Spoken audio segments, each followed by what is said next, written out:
The lights of Congress blaze as Barron Trump humiliates Jasmine Crockett, calling her the daughter of a worker who never owned more than grease and failure. Yet in seconds, she flips his insult into the strike that shatters his billion-dollar throne. One envelope, one voice, one nation on edge. What secret left him crushed before the cameras? Stay with us. This is a story worth every second of your time. The congressional chamber in 2025 blazed with unrelenting lights, every second broadcast to millions of homes. The air felt suffocating, charged like a fuse ready to blow. Jasmine Crockett entered with steady steps, gripping a tattered envelope, as if it carried the blood and sweat of her lineage. Across from her, Barron Trump lounged with legs crossed, a smirk carved into his face, the picture of entitlement, a prince born to privilege, daring the world to challenge him. When granted the microphone, Barron didn't even pretend to speak of laws or policies. His voice sliced the silence cold and sharp. You are nothing but the daughter of a lowly worker. Has your family ever owned anything but sweat and failure? If not for the minority quota, you'd still be a third-rate lawyer stumbling in county courts. Gasps erupted. The chamber froze. Cameras locked onto Jasmine's face. Her eyes flared, unyielding. She did not move, but every viewer could feel it. A storm was coiling inside her, seconds from eruption. The storm was already brewing, and Barron could feel the cameras feeding on it. Yet he leaned forward, his voice dripping with arrogance, striking again like a blade meant to cut deeper. I sit here because of my family's empire. You sit here because of a quota. That is the difference between the heights of power and the bottom of society. His words ricocheted through the chamber like gunfire. Murmurs erupted, immediately sharp and restless, bouncing off marble walls. Some lawmakers turned red with outrage, fists clenched against the table. Others ducked their heads, unwilling to meet the cameras, retreating into silence, rather than risk the fury of the nation watching live. The air thickened with tension, a battlefield carved not by weapons, but by words. Jasmine did not hesitate. She rose slowly, her chair scraping against the floor, the sound louder than any gavel strike. Her hand slipped into her bag, and when she withdrew it, she held up a black and white photograph. The lights above caught the faded paper, magnified on the giant screen for the nation to see. Her father stood in a workman's jacket, sleeves smeared with grease, his hands scarred by labor. Beside him, her mother in a nurse's uniform, eyes rimmed with exhaustion, yet glowing with resilience. The room hushed. Cameras zoomed. It was no longer just testimony, it was a window into truth. Jasmine's voice cut through the silence, clear and sharp. These are my parents. They did not leave me a castle. They left me a legacy, the belief that sweat has more worth than inheritance. The words dropped heavy, echoing through the hall, impossible to escape. The murmurs shifted, no longer mocking, but rippling with shock, as if the weight of her declaration had pressed down on every chest in the room. The photograph trembled slightly in her hands, not from fear, but from the intensity of conviction. She was not just speaking, she was forcing America to look itself in the mirror. Her eyes locked on Barron and her voice sharpened, carrying the resonance of history itself. She called back to a name carved in the bedrock of Justice Frederick Douglass. He once said, "If there is no struggle, there is no progress." She let the words hang for a moment, as if they were still hot from the forge of time. The chamber seemed to bow beneath the weight of them. Reporters scribbled frantically, knowing those words would headline tomorrow's papers. The air shifted again, not just tense, but electric, alive, with the sense that something monumental was unfolding. Then came the final blow. Jasmine turned her full gaze on Barron, her tone like steel drawn from fire. You, Barron, were lifted onto a throne by money. I climbed each rung with blood and tears. And I will never bow to your privilege. Her words cracked like thunder, leaving nothing but silence in their wake. The chamber exploded, lawmakers clapped.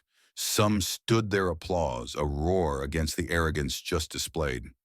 Reporters shouted, cameras flashed, the whole nation now caught in the moment. Barron's jaw clenched, teeth grinding audibly, his lips quivering as he fought to hold on to his smirk. But his eyes betrayed him, flickers of rage and panic shot through them, sparks of fear behind the mask of entitlement. The confrontation had shifted. The prince of inheritance had been wounded, and the daughter of sweat and sacrifice stood towering in defiance. The battle line was drawn and the chamber knew the war had only just begun. The roar of applause still echoed when the gavel came down hard. "Order," the chair demanded, his voice carrying across the chamber. The sound cut through the noise, but tension still pulsed in the air like static. Barron leaned back in his chair, shoulders loose, a mocking smile crawling across his face. Then came the low, growling chuckle calculated to humiliate. His words dropped like lead. "Beautiful, really. But sweat doesn't write laws. Only money and inheritance steer this chamber." The arrogance was so thick it seemed to choke the air. Jasmine did not flinch. She remained silent, eyes fixed on him, with a sharpness that cameras devoured instantly. Lenses zoomed tight, capturing her gaze, a look that pierced through Barron as if she had already stripped him bare. She didn't need to speak. Her silence became the loudest sound in the room. Across the nation, millions leaned forward. Phones lit up, feeds flooded. "Why isn't she answering?" one viewer typed. Another shot back, "She's loading a cannon. Watch." The pause wasn't weakness, it was a fuse. 8 seconds passed. It felt like 8 minutes, the silence heavy enough to crush the chamber. Barron's smirk faltered just slightly before he forced it back. He shifted in his chair, fingers tapping against the desk, his bravado beginning to unravel. Then he lashed again, voice dripping with mockery. "That's right, nothing to say. Because you know your father's sweat never bought this seat." His words cracked through the silence, but this time they landed with desperation rather than triumph. Every eye in the chamber turned back to Jasmine. The stillness was unbearable, the kind that demanded an explosion. The tension was now a coiled spring, and everyone knew her response was coming, and it would be devastating. The silence had stretched so tight it was ready to snap. Jasmine suddenly moved her heels, striking the floor like drum beats as she walked straight to the control desk. The room followed her every step, cameras, locked breath held. She leaned into the microphone, her voice low but razor sharp. "Turn on the screen." A command, not a request. The operator froze for a heartbeat, then obeyed, and the chamber plunged into darkness before a bright projection lit up the wall. The screen revealed a financial flowchart, simple yet devastating. At the top, Trump Family Trust New York. From there, a bold red arrow pointed to Cayman Holdings, a shell company buried offshore. Another arrow stretched further, landing on Golden Palm Investments, Zurich, yet another corporate veil. Finally, the line slammed down into a personal account, Barron Trump. J.P. Morgan Private Banking, Manhattan, with the number $7,480,000 blazing in crimson. The arrows pulsed like arteries carrying poison, blood-proof, too stark to deny. The chamber erupted.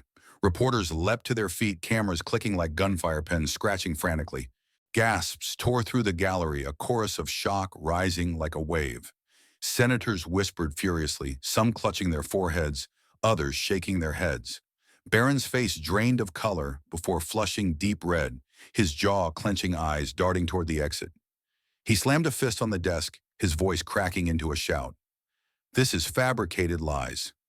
The words rang hollow, desperate, his smirk long gone. Jasmine's hand moved with calm precision across the console. The screen flickered, and a new image filled the wall. It was no longer just numbers and arrows, it was a bank statement. At the bottom, enlarged for the entire chamber to see, was a bold handwritten name, Barron William Trump. The loops of the B&T curved exactly like his legal signature on file. The ink strokes heavy and confident, impossible to mistake. The screen froze on it, magnified so large that even the people in the last row could see every pen mark. Gasps cut through the silence. Reporters surged forward, cameras flashing, zooming in on the signature that now screamed guilt louder than any accusation. Jasmine didn't raise her voice. She didn't need to. The evidence spoke for itself. Barron's own hand had betrayed him. Her voice sliced through the chaos, every word striking like a hammer on steel. "While my father inhaled dust in a factory, you signed your name to money funneled through tax havens. That is the difference between us." The contrast landed with brutal clarity, sweat and labor on one side, secret millions on the other. The chamber roared with disbelief, the kind of sound that no gavel could silence. Whispers spread like fire. 7 million offshore. No way out. One senator muttered under his breath, caught on a hot mic. "He's finished. No way he survives this." Barron's hands trembled as he reached for his glass of water. His lips pale, sweat glistening at his temple. He tried to steady himself, but his voice betrayed him, breaking, stuttering, stripped of authority. It, it was legal, just a lawful transaction. The tone cracked, the words stumbled, and the chamber smelled blood in the water. The predator had become prey, and the nation was watching the fall live. The evidence still glowed on the screen when the gavel came down again. "Order the chair," demanded his voice, sharp and echoing. The noise subsided, but the tension only grew heavier. All eyes swung back to Barron, who leaned back in his chair, trying to look relaxed. His lips twisted into a forced grin, and his voice came out louder than before, carrying defiance. "My family is wealthy. I will not apologize for that.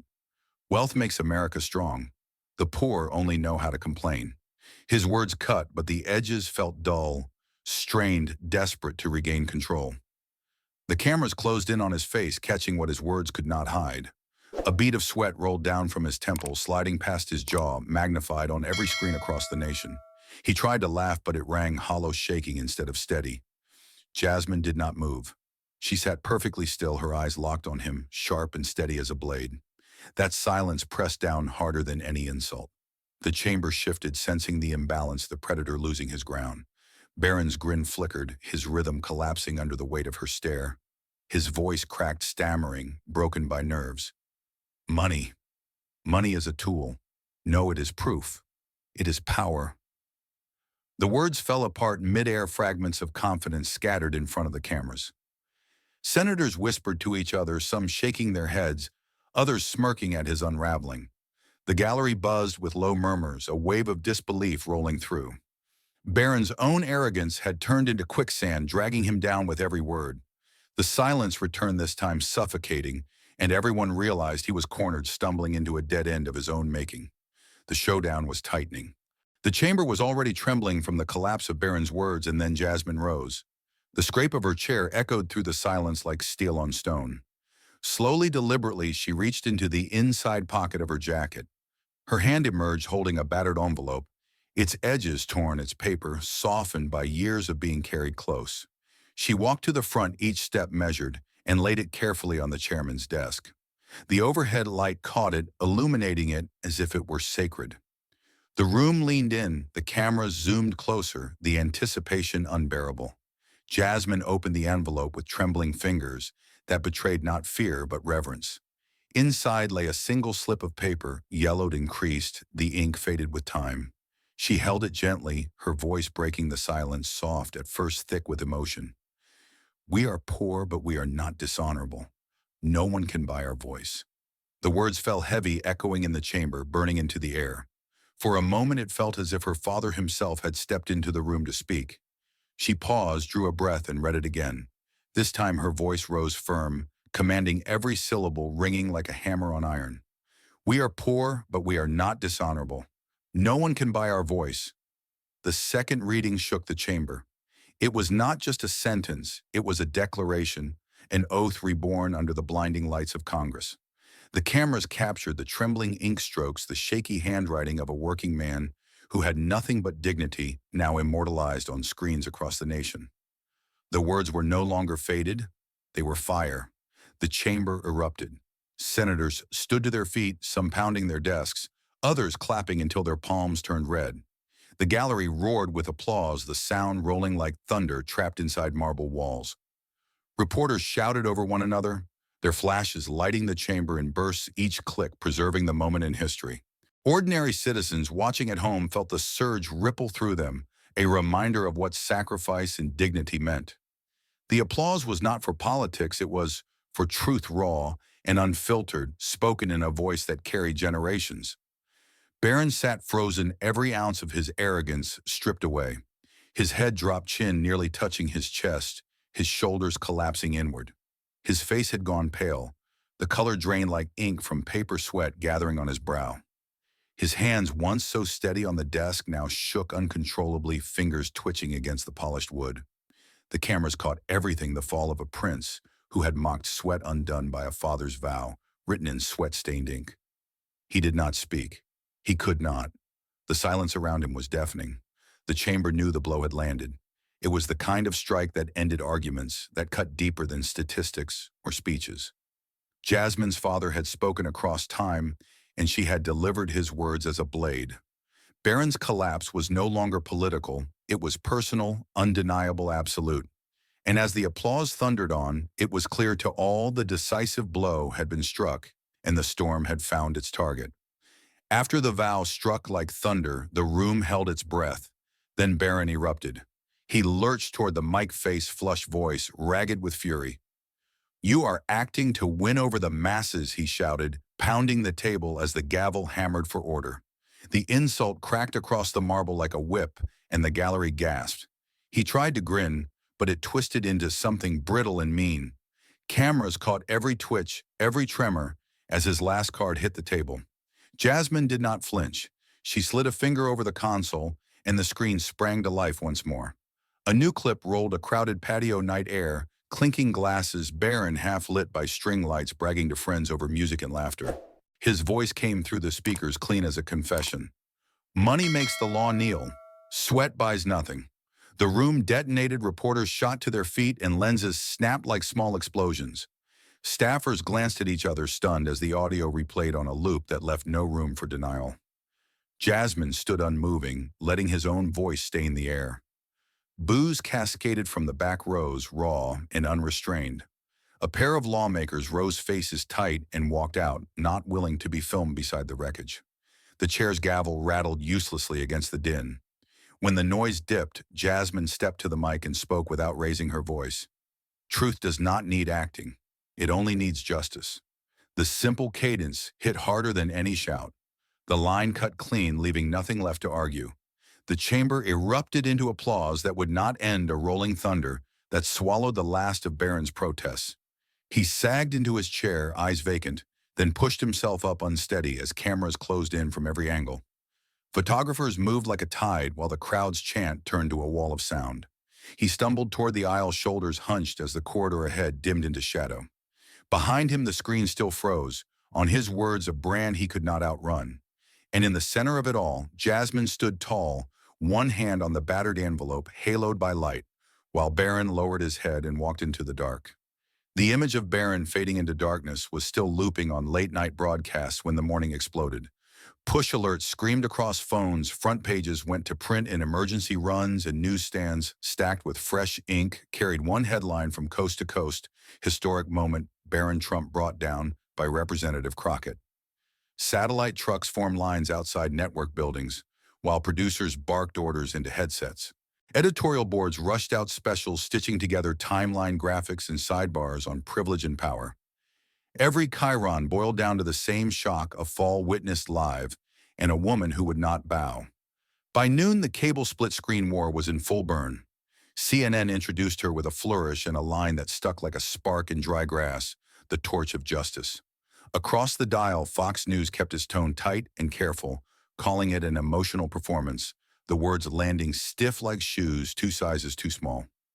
Panelists argued over definition and motive as clips cycled in relentless rotation.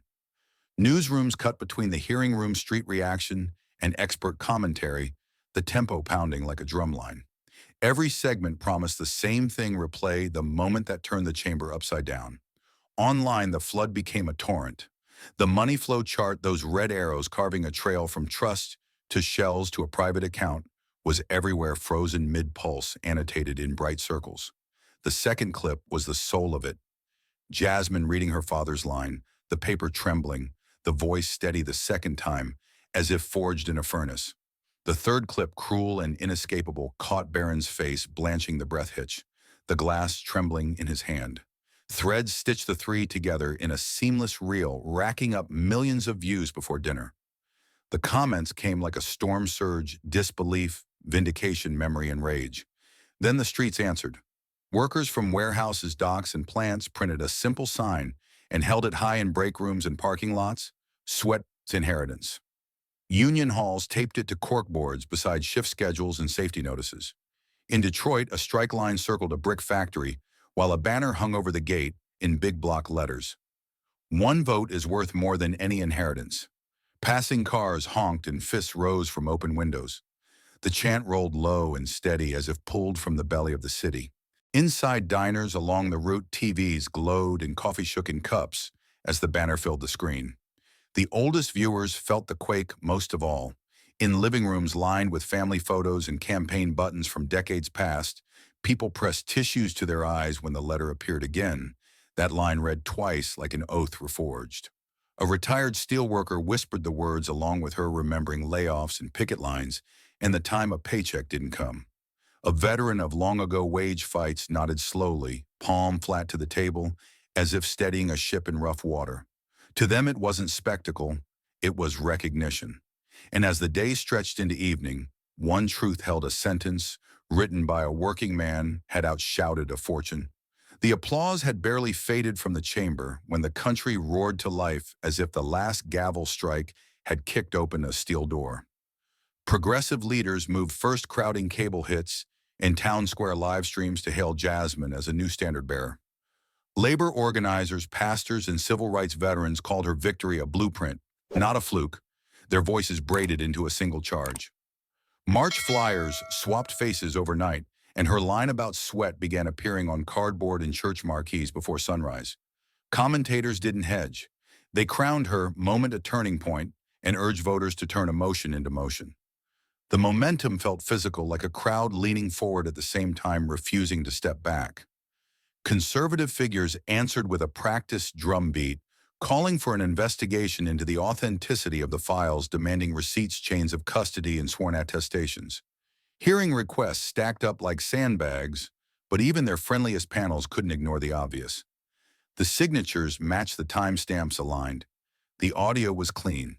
A few pundits tried a tighter angle question, the motives not the proof, but their voices sounded thin against the playback. Press secretaries spoke of context and consent, then stopped short of denying what everyone had seen. The strategy shifted from disbelief to delay, and the audience could feel it. The clock kept ticking, and the footage kept rolling. On campuses, the response turned the news cycle into a syllabus.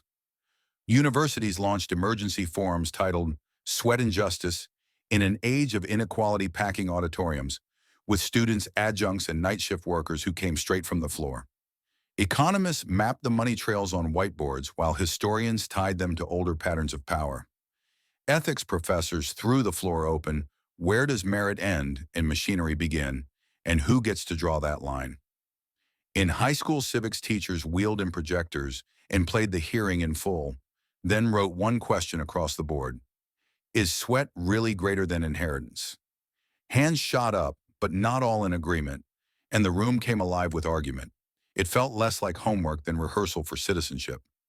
Newsroom essays sharpened the frame, and a single comparison began to stick.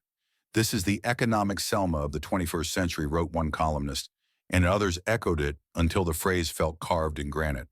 Photo spreads juxtaposed picket lines and hearing stills, stitching past and present into a single seam.